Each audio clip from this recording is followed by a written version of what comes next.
लीजिए छात्रों, कक्षा 9वीं का आपका विषय विज्ञान का 2 सितंबर का पेपर और उसका सॉल्यूशन एक ही वीडियो पर कंप्लीट लेके आ चुका हूं। अगर हम बात करें पेपर की तो देखिए 75 अंकों का आपका पेपर है। 3 घंटे आपको इसमें समय दिए गए हैं। अगर पेपर की बात करें तो आपके कुछ निर्देश यहाँ पे पढ़ लीजिएगा और सबसे पहले आपको देखने को मिलेगा सही विकल्प वाले क्वेश्चन। ध्यान से देखिएगा, एक एक क्वेश्चन के आपको आंसर प्रोवाइड कराऊंगा। पदार्थ की कितनी अवस्थाएं होती हैं? 2, 3, 5 या फिर देखिए आपका 9। तो देखिए अगर मैं इसके आंसर की बात करूं, आपको बी नंबर 3 कर देना है।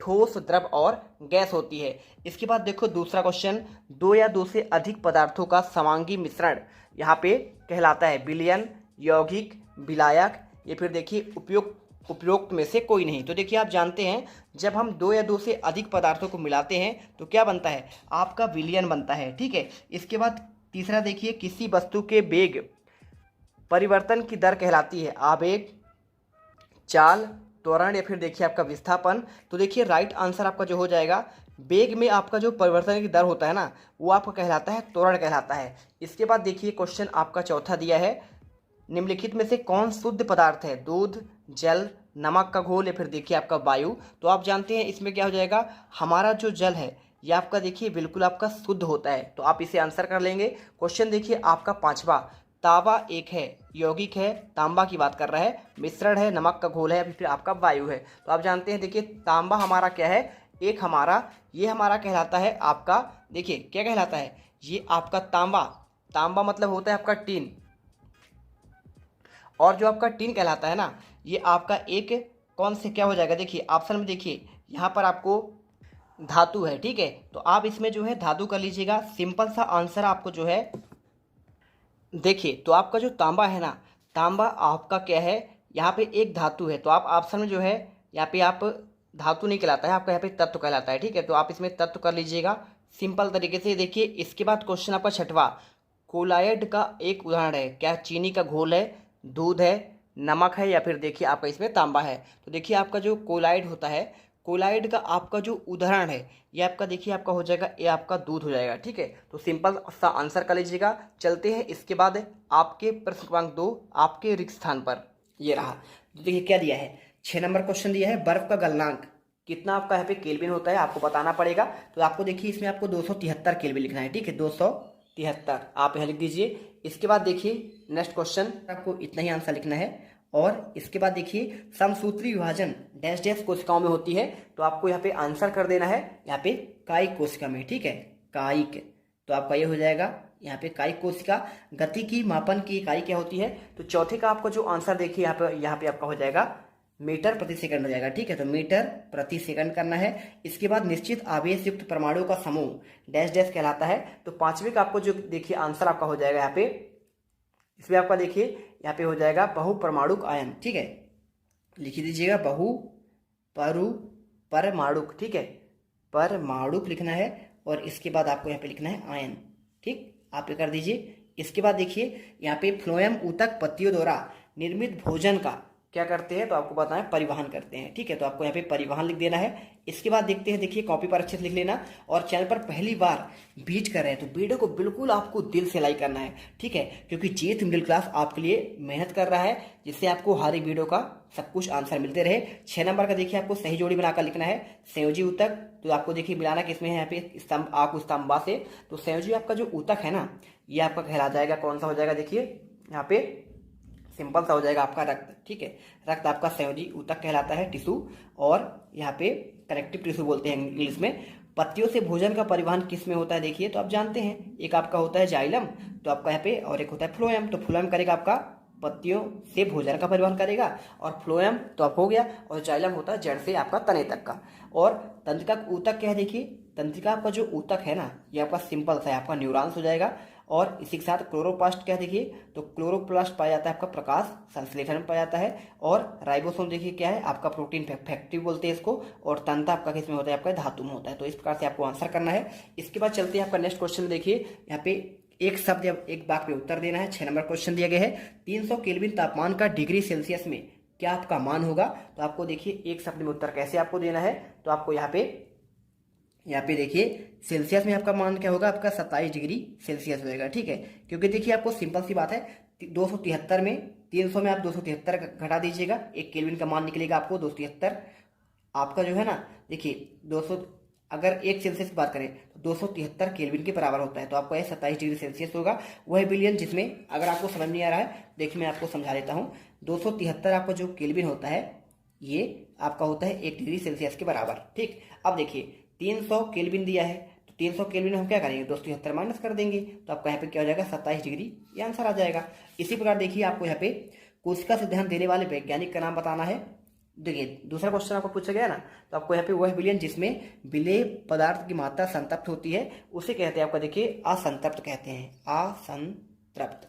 ठीक है, अगला देखिए कोशिका सिद्धांत देने वाले वैज्ञानिक का नाम क्या है, तो आपका देखिए स्लीडन, आपको लिखना है स्लीडन एवं सोन, ये देखिए इनका वैज्ञानिक का नाम है। ठीक है, देखिए कोशिका की खोज की अगर बात होती तो आप लिख दीजिए रॉबर्ट हुक लिखते, है ना, 1665 में इन्होंने खोज किया था। लेकिन कोशिका की खोज की बात नहीं हो रही, कोशिका सिद्धांत की बात कर रहा है। ठीक है, सेल आपका यहाँ पे थ्योरी की बात कर रहा है। लाल रुधिर कणिकाओं का जीवन काल कितने दिनों का होता है, तो लाल रुधिर कणिकाओं का आपका जीवन काल 120 दिन होता है। इसी प्रकार देखिए एक गाड़ी को ओडोमीटर किसका मापन करता है, तो एक गाड़ी का आपका जो ओडोमीटर है ना, ये देखिए आपका यहाँ पे चली गई दूरी के मापन करता है। ठीक है, चली गई दूरी किसका, गाड़ी का, है ना। तो आपको यहाँ पे ये देखिए चली गई दूरी का, और इसी के साथ देखिए आपको यहाँ पे लिख देना है अवोगाद्रो संख्या का मान क्या होता है, तो देखिए आपको यहाँ पे हो जाता है आपका 6 पॉइंट, इसके बाद आपको लिखना है 022, और यहाँ पे देखिए मल्टीपल लगेगा, आपका ऊपर है ना, गुणा आपको 10 लिखना है, और इसका पावर आपको कर देना है, देखिए 23 करना है। ठीक है, इस प्रकार आपका यहाँ पे हो जाएगा अवोगाद्रो संख्या। अब इसके बाद देखिए आपका आता है सत्य असत्य वाले क्वेश्चन आते हैं। गैसीय अवस्था में कणों की गति अनियमित और अत्यधिक तीव्र होती है, 6 नंबर क्वेश्चन, क्या आपका सत्य है, तो देखिए आपको इसमें सत्य करना है। ठीक है, क्योंकि आपका यहाँ पे सत्य है, नियमित और अत्यधिक तीव्र होती है गैसीय अवस्था में। कोई चीज देखोगे गैस बहुत तेज भागता है आपका। ठीक है, एक स्थान दूसरे स्थान तक यहाँ पे भाग जाते हैं, क्योंकि उसके कण बहुत दूर दूर होते हैं। ठोस का एकदम कण पास पास होते हैं, है ना, और द्रव का थोड़ा सा और गैस का सबसे दूर दूर होते हैं। मिश्रण में एक से अधिक पदार्थ अनिश्चित अनुपात में मिले तो क्या होते हैं, देखिए तो दूसरे का आपका जो आंसर है ना, यहाँ पे आपको इसमें सत्य करना है। ठीक है, ये होता है मिश्रण में कोशिका जीवन की संरचना और क्या आपका संरचनात्मक और कार्यात्मक इकाई नहीं है भैया, इसलिए आपको यहाँ पे सत्य करना है। ठीक है, चलिए आगे बढ़ते हैं। प्यारे रसगुल्लो, वेग में परिवर्तन की दर क्या आपका औसत वेग कहलाता है, तो वेग में परिवर्तन की दर आपका त्वरण कहलाता है, तो आपका ये भी सत्य हो जाएगा। इसी प्रकार देखिए आपका कैल्शियम का परमाणु का द्रव्यमान 40 होता है, तो कैल्शियम अगर देखा जाए ना, तो कैल्शियम का आपका यहाँ पे ये आपका देखिए सही होता है, क्योंकि देखिए कैल्शियम का आपका जो परमाणु क्रमांक क्या होता है 20 होता है, और द्रव्यमान उसका डबल होता है, 20 40 हो जाएगा, तो आपको ये सत्य हो जाएगा। इसी प्रकार देखिए रक्त एवं प्लाज्मा संबंधी के आपका संयोजी ऊतक है, तो रक्त और प्लाज्मा के आपके संयोजी ऊतक है, तो क्या आपका कनेक्टिव टिश्यू है, बिल्कुल आपका है, तो आपको यहाँ पे इसको भी सत्य करना है, क्योंकि देखिए आपका ऑब्जेक्टिव भी आया था यहाँ पे, ये देखिए याद आया था ना संयोजी ऊतक, तो आपका यहाँ पे लिखा था, अपन रक्त लिखा था, क्योंकि आपका ये कनेक्टिव टिश्यू आपका जो है आपका रक्त में होता है। इसी प्रकार देखिए क्वेश्चन नंबर आप 6 पे चलते हैं। क्या दिया गया है, दिया गया है ठोसों की अपेक्षा में द्रव्यों में विसरण की दर अधिक क्यों होती है, 2 नंबर क्वेश्चन पूछा गया है। तो चलिए मैं आपको इसका आंसर आपको देता हूँ। यहाँ पे आपको सिंपल तरीके से आपको आंसर मिल जाएगा।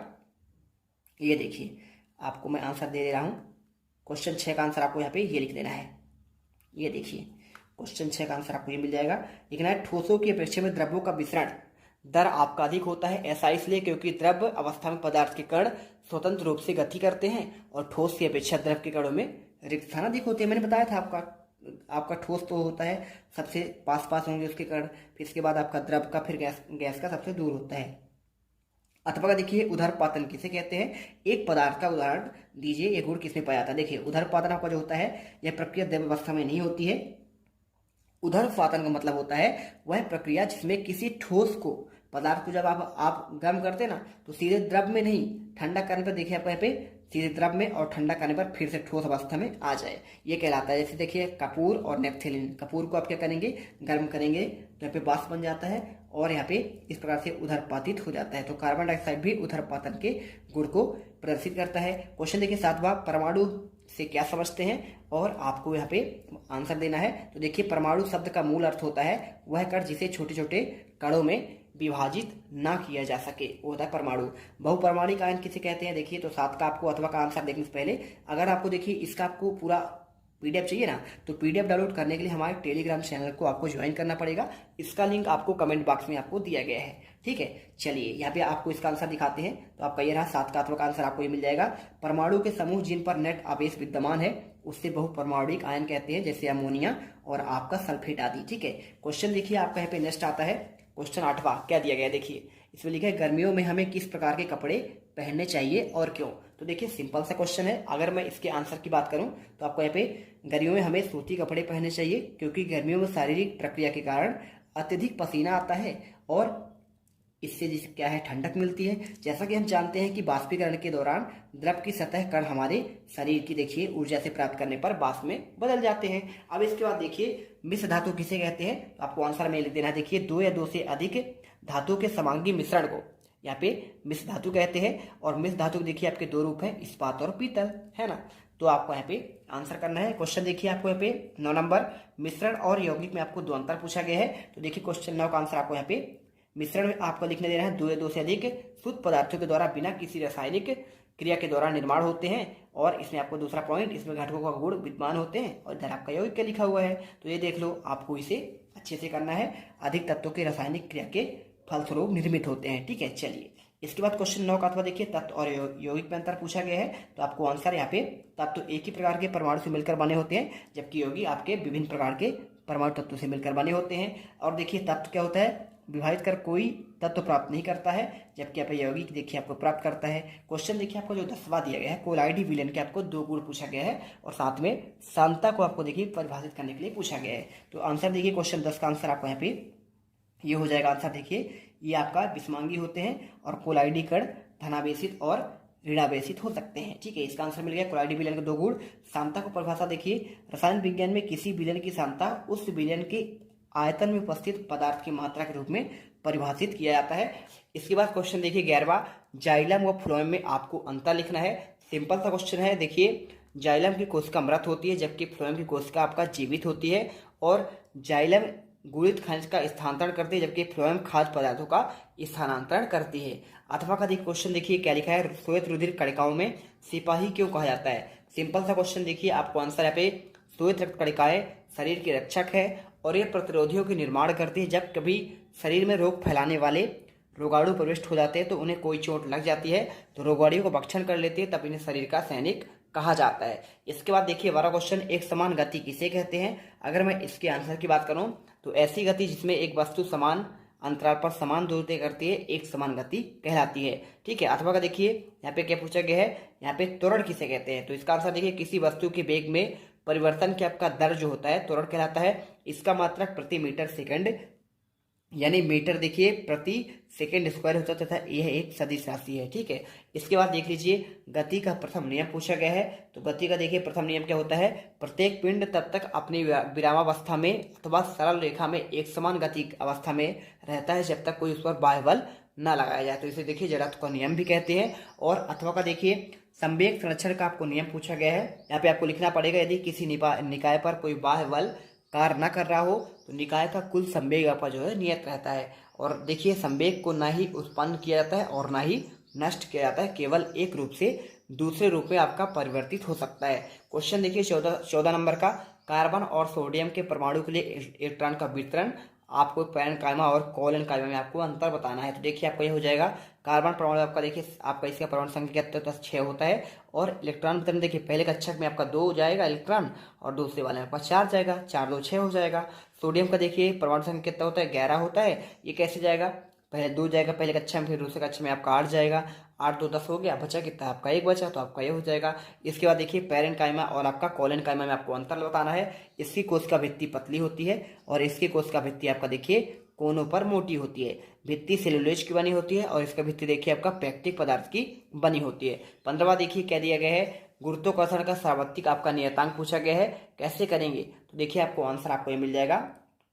देखिए दुनिया का हर पिंड दूसरे पिंड को पूरी शक्ति से अपनी ओर खींचता है और बस दोनों वस्तुओं का भार गुणनफलों के समानुपाती होता है, यही उसके बीच में दूरी के वर्ग के आपका देखिए व्युत्क्रमानुपाती होता है। तो आपको आंसर करना है। और इसके बाद देखिए आपका यहाँ पे गुरुत्वाकर्षण का सर्वाधिक नियतांक इसका तो आपका हो गया।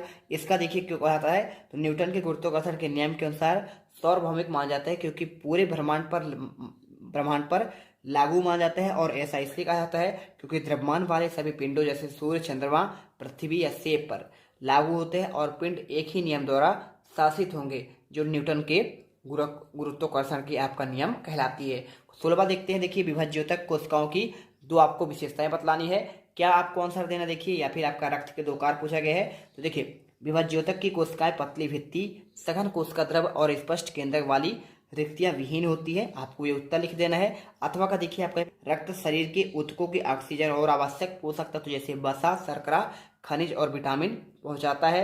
रक्त कार्बन डाइऑक्साइड को फेफड़े तक ले जाता है। और रक्त देखिए अपशिष्ट उत्पादों को शरीर से बाहर निकालने के लिए भी किडनी तक ले जाता है। तो ये आंसर हो गया। संसूत्री विभाजन किसे कहते हैं? तो देखिए, आपको आंसर लिखना है। संसूत्री विभाजन ऐसे विभाजन जिनमें बनने वाली पुत्री कोशिकाओं में गुणसूत्रों की संख्या मात्र कोशिकाओं के समान हो, उसे कहते हैं समसूत्री विभाजन। बर्फ का टुकड़ा जल पर क्यों तैरता है? ये क्वेश्चन आपको पूछा गया है। तो बर्फ पानी पर इसलिए तैरता है क्योंकि बर्फ का घनत्व पानी के घनत्व से कम होता है। जब बर्फ का टुकड़ा पानी में डाल दिया जाता है तो उसका भार उसके द्वारा हटाए गए भार के आपके भार से कम होता है। ठीक है। इसके बाद देखिए, आपका यहाँ पे क्वेश्चन, आपका जो अगला क्वेश्चन देखिए, आपका दिया गया है 18वां। इसमें देखिए क्या पूछा गया है, अंतः प्रद्रव्य जलिका के 3 कारक पूछा गया है। तो देखिए, आपको आंसर कैसे लिखना है। खुरदुरी अंतर्द्रव्य जलिका के ऊपर राइबोसोम पाए जाते हैं जो प्रोटीन संश्लेषण का कार्य करते हैं। और इसी के साथ देखिए, चिकनी अंतर्द्रव्य जलिका एसियर, वसा और लिपिड अणुओं को बनाने में सहायता करती है। और कोशिका द्रव्य में विभिन्न क्षेत्रों में मध्य कोशिका गर्भ के लिए देखिए, केंद्रक के मध्य आपका मुक्ता प्रोटीन के परिवहन के लिए नलिका के रूप में कार्य करता है। इसके बाद देखिए, आपका यहाँ पे अमीबा में भोजन कैसे प्राप्त करता है। तो देखिए, आपको आंसर आपको यहाँ पे मिल जाएगा। अमीबा एंडोसाइटिस प्रक्रिया द्वारा बाह्य वातावरण में अपना भोजन प्राप्त करता है और इसकी प्लाज्मा झिल्ली के अंदर मुड़कर कप के आकार का गड्ढा बना लेती है, जिसमें भोजन प्रवेश कर जाती है। इसके बाद यह खाद्य धान्य के रूप में आपका ले लेता है। इसके बाद देखिए, माइटोकॉन्ड्रिया कोशिका का बिजली घर क्यों कहा जाता है। तो देखिए, माइटोकॉन्ड्रिया में एंजाइम होते हैं जो भोजन पदार्थों को ऑक्सीकरण करके ऊर्जा का आपका निर्माण करते हैं। एटीपी के रूप में एकत्र होती है और ऊर्जा बहुत सी जैविक प्रक्रियाओं में काम आती है। अतः माइटोकॉन्ड्रिया को ऊर्जा का यहाँ पे बिजली घर कहा जाता है। अथवा क्वेश्चन देखिए, आपको यहाँ पे कोशिका को जीवन की संरचनात्मक और आपका क्रियात्मक इकाई क्यों कहा जाता है। तो अगर मैं इसके आंसर की बात करूं तो देखिए, आपको यहाँ पे ये आपको मिल जाएगा। कोशिका सभी जीवों की मूल इकाई होती है और इसकी रचना अनेक कोशिकाओं के द्वारा होती है। कोशिकाओं की आकृति, आकार उनके विशेष कार्यों के अनुरूप होता है। कोशिकाओं के कारण ही कई कोशिका जीवित रहती हैं और सभी कार्य करती हैं। इसलिए कोशिका को जीवन की संरचनात्मक और आपका क्रियात्मक इकाई भी इसे कहा जाता है। क्वेश्चन देखिए, आपका जो 20वां दिया गया है, अणु और परमाणु में आपका अंतर पूछा गया है, यानी एटम और आपका अणु में अंतर। और या फिर डाल्टन का परमाणु सिद्धांत के 3 आपको विशेषता बतलानी है। तो देखिए, आपको ये हो जाएगा। वे किसी तत्व के सूक्ष्मकण होते हैं जैसे स्वतंत्र रूप से पाए जाते हैं और नहीं भी पाए जाते हैं। कौन से? एटम, यानी आपका परमाणु। अणु देखिए, ये एक समूह होता है जो एक बंधन द्वारा साथ आते हैं और इसके अलावा किसी यौगिक की सबसे छोटी इकाई भी होती है। ठीक है, यानी अगर तोड़ा जाए किसी यौगिक को तो यहाँ पे आपका सबसे छोटा इकाई आपका यहाँ पे अणु होता है। और अगर अणु तोड़ेंगे तो आपका यहाँ पे परमाणु मिलेगा। तो वे स्वतंत्र रूप से अस्तित्व में भी हो सकते हैं और नहीं भी। ठीक है, और ये स्वतंत्र अवस्था में आपका मौजूद होते हैं। ठीक है, इस प्रकार आपको लिखना है। इसके बाद देखिए, 20 का क्वेश्चन आपको यहाँ पे देखिए, डाल्टन के आपका परमाणु आपका जो आपका नियम है ना, इस पे आपका 3 बताने हैं। देखिए, परमाणु सिद्धांत के 3 विशेषता। तो देखिए, पहला आपका हो जाएगा, परमाणु को विभाजित नहीं किया जा सकता। किसी भी रासायनिक अभिक्रिया के दौरान परमाणु को न तो उत्पन्न किया जाता है और ना ही इसे नष्ट किया जाता है।